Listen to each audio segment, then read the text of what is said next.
rotting man lies on his side with his eyes looking straight through you. The belt is still around his neck. His body is supine and open to intrusion by autopsy. The lieutenant adjusts his glasses and takes a deep breath.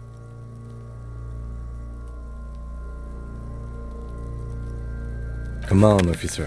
You know what a field autopsy is. You've done 100 of them. What you do know is, at 18.9 kilometers, the dormant shield volcano, Corpus Muindi, is the world's highest summit, and the failure of the 38 single, Et puis descend, to crack the top 20 was the death knell of disco. But what a field autopsy is, you have no idea.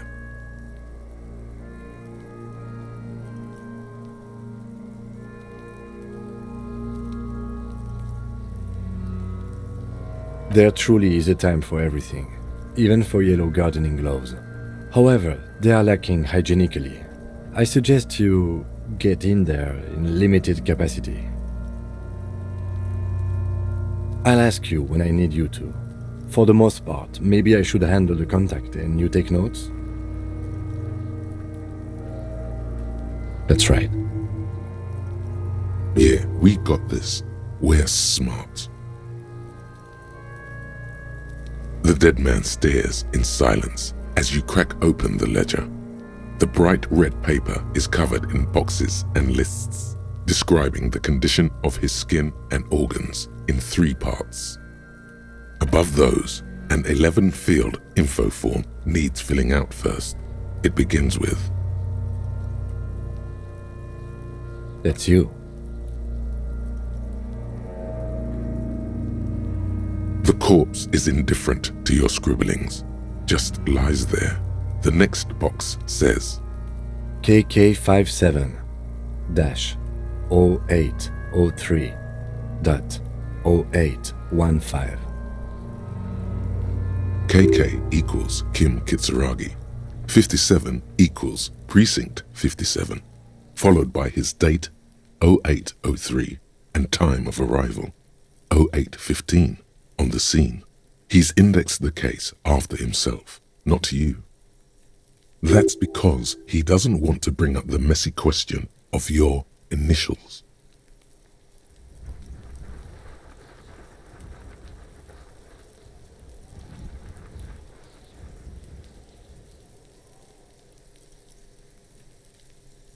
Next, NA. Next, NA.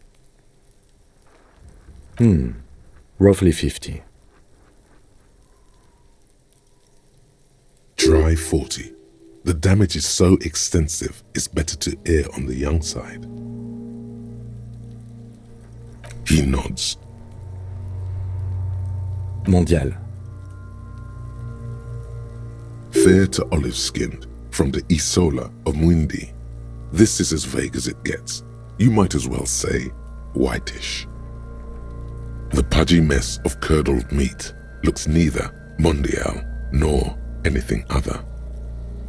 Fucky!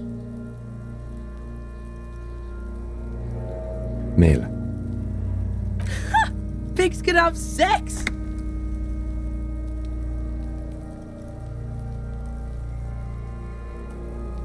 Naively, the lieutenant does not double-check your notes. We're still going with March 4th, 51. What else? 9. Body identified by is non-applicable. 10. Case number is the same as the coroner's case. KK 57 0503 0815 listens motionless, with the cargo belt still around his neck. Only one box remains. None, at least not after the initial examination.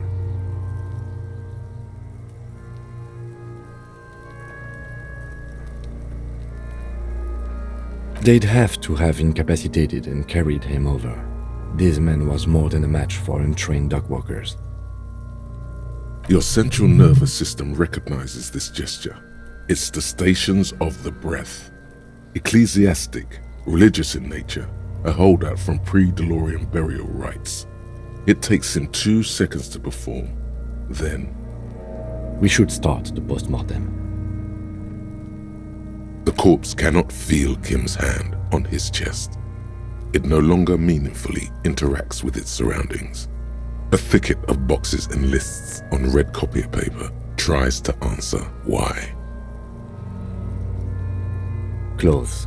The deceased wears armored boots and white briefs. The make of the briefs is Babrodine, I think. Let's see. See, it's happening. Babrodine, yes. Inexpensive. Size M. Color white. The disappointment is palpable. The red-haired thing was expecting something more lurid. The boots are ceramic, vitreous enamel. They are fused to his skin from blood flowing downward post-mortem. Removal of the boots is left for processing. It would be clever of you to omit the boots altogether, sire. If you are to keep them for yourself, as you ought to, you have deserved them more than anyone else. Patience. After the autopsy, before the body is taken away, there will be a window of opportunity. After the lieutenant has gone to sleep. I hope this has helped you, my liege. The boot has a serial number. It's E50.100.100. The lines between the plates are in the shape of the alphanumerical. The number is purposefully concealed by the design. Tattoos. The upper torso is covered in a single, continuous tattoo, resembling a map of the night sky. It reaches from the right shoulder to the heart. The ink is blue and white. The assistant has a color photograph of the markings, to be added to the case files as document A1. The photo is taken on the scene, using a Trigat Mini. The deceased has a belt for airlifting cargo around his neck, tied with a hangman's knot. Color yellow. Length 3 meters. There is a buckle on the other end. Well-nourished, athletically built, measuring 1.8 meters. Generally consistent with age 42. Preservation is good. Ambient temperature below freezing. Body hair is light brown. Distribution is consistent with the age. The deceased had male pattern baldness. Hair is combed back, short. Lividity is consistent with hanging. The head is congested.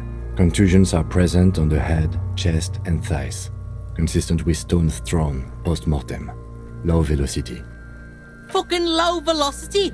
You think Kuno doesn't know what you're talking about? Velocity was fucking max. Talking shit about Kuno's velocity. In addition, there are bite marks on the face, scalp, and chest, consistent with predation.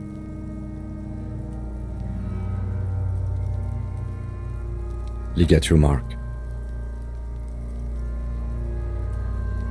Steel wiring. There's too much of it. We need to remove the belt so we can get to the ligature mark.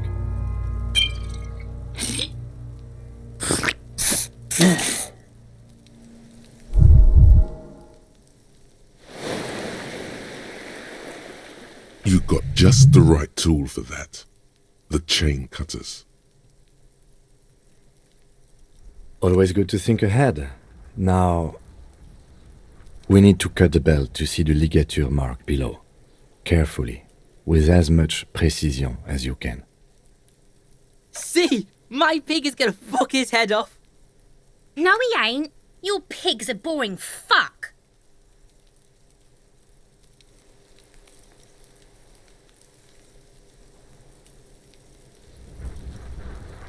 You are? This pig is Kuno's. The belt is equally tight around the whole circumference of his neck, swelling over the edges like white bread rising from the east. The knot is the weak spot. The chain cutters fit in there, steady now, like a flower arranger. 2 cuts and it should come loose. After some deliberation, you sink the cutters into the knot tying the belt together. You squeeze the rubber handles together, sweat forming on your brow. Snap! The knot is slashed. Another cut and the belt falls apart like a flower bouquet, revealing the dead man's neck and the dark red ligature mark around it. The rope rises to a point, leaving a gap in the ligature mark. The suspension point is in the back of the neck. Hemorrhaging is observed on the skin, above and below the ligature mark. The mark is well pronounced, consistent with a drop from 1 or 1.5 meters. Chest is intact, normal contour, abdomen is protuberant, pelvis intact, genitalia... No! Let's get up and see! I fucking knew it! Genitalia is male and unremarkable. No evidence of injury. The dead man's penis is average-sized, congested from the downward collection of blood. The testicles are uneven in length, hanging underneath. The genitalia is greenish. Marbling is present around the crotch. Back is symmetrical and intact. Upper and lower extremities are intact, but asymmetrical. There are combat injuries on the right hand, thigh, and hip. In addition, I see smaller, residual scars, too numerous to count, covering about 30% of his skin. From wounds sustained over 2, maybe more decades, dispersal and accumulation indicates long and active combat duty. We have a real museum here. Of battles, wars. Last item, hands. The hand feels heavy, filled with decay liquids, like it's ready to explode if squeezed hard enough. You're suddenly repulsed, so much so you feel compelled to drop it. Hands are clean. No sign of injury from struggling. I was. Maybe I'm just not seeing them. Honestly, this stench is making it hard for me to think at the moment. Ooh. That's all for the external. Well done. What next? Central nervous system. I have nothing. Do you have anything on this man's central nervous system? Of course, there is a moral to be drawn from it. A moral to this story. What would that be? The dead man looks, too, with barely contained excitement to hear the moral of his story. I think that may well be the moral of every story, officer. Good. Musculoskeletal. Purge fluid is coming from the mouth. Not injury related. Eyes and tongue protuberant. Hyoid bone.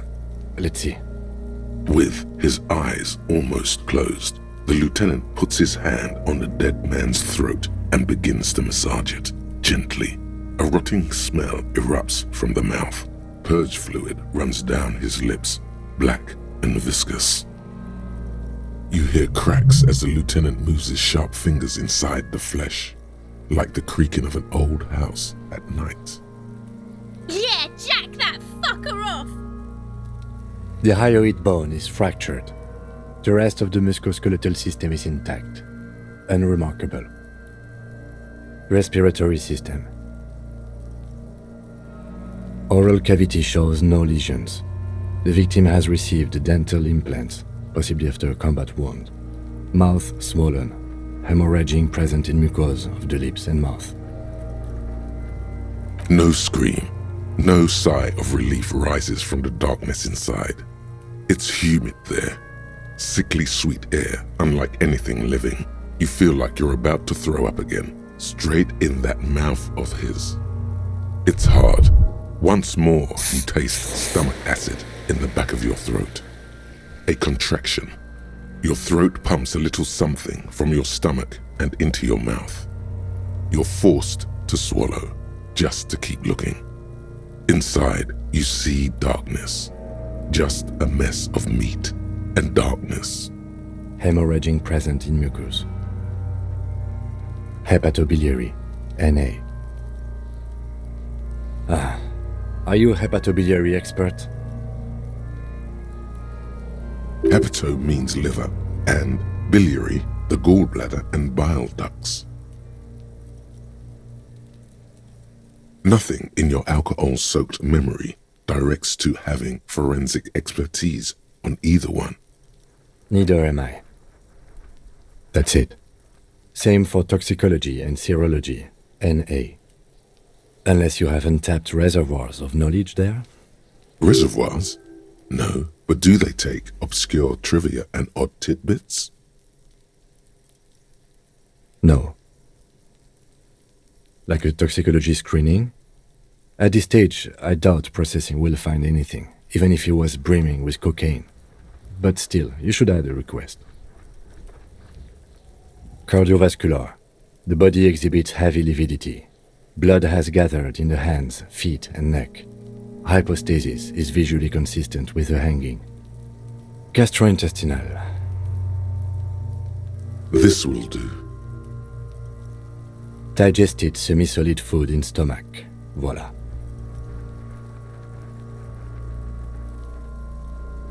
What's next on the list? Let's see. We have bite marks, contusions on the head and chest, and a ligature mark encircling the neck. You'll need 3 fields. Leave a 4th one too. Nothing, just in case. Head, chest, and scalp bite mark injuries. Predation by birds has caused damage to the body. Odontologist does not need to be consulted. And your opinion, officer?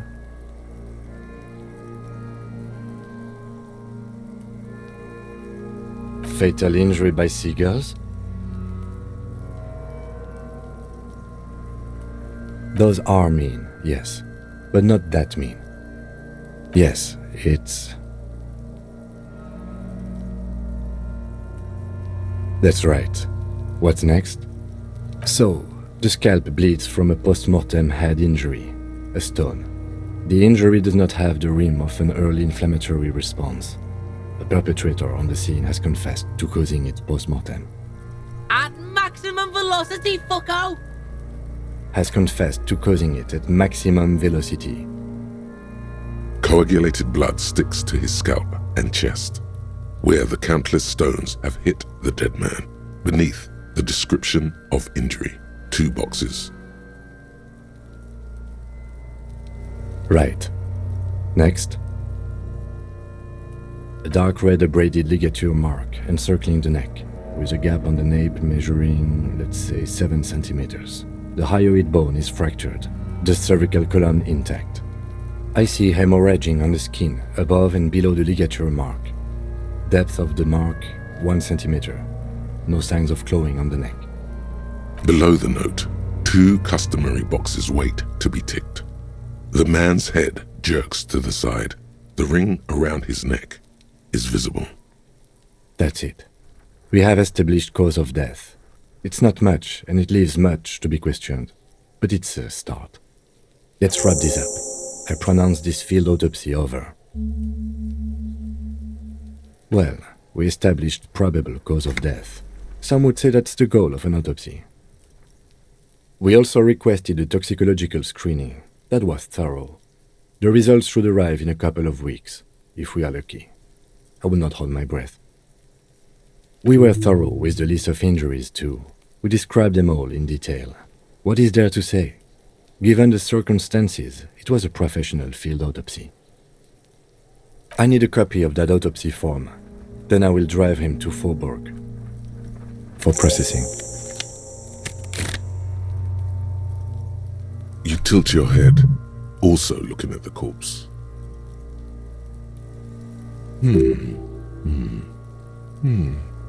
I'm sure we didn't get everything. There's always something. Shoot, Looney Rooney.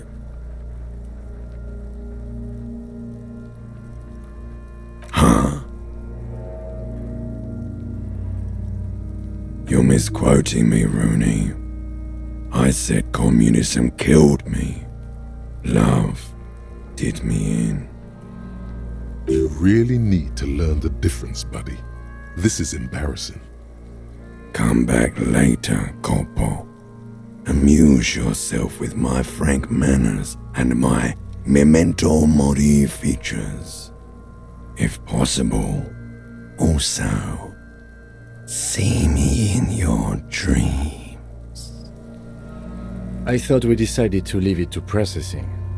Let's not turn this into some kind of circus. Damn it. This is turning into some sort of mega puzzle. Okay, so you can sneak out of your room maybe, after he's gone asleep.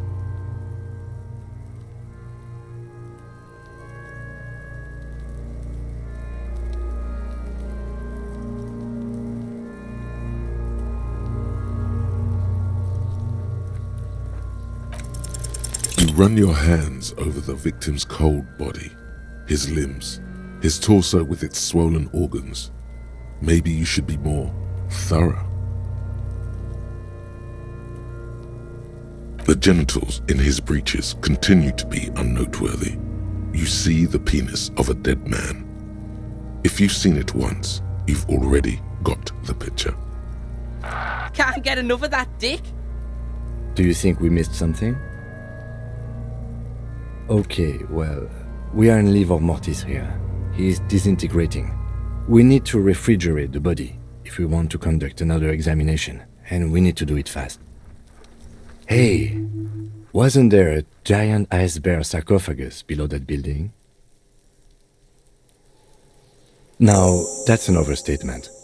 It's not actually for storing cadavers, or at least I hope so. I think we should take a look at it first. Make sure it's big enough before we carry him over. Let's move. With every hour, whatever we are looking for in the deceased will become harder to find.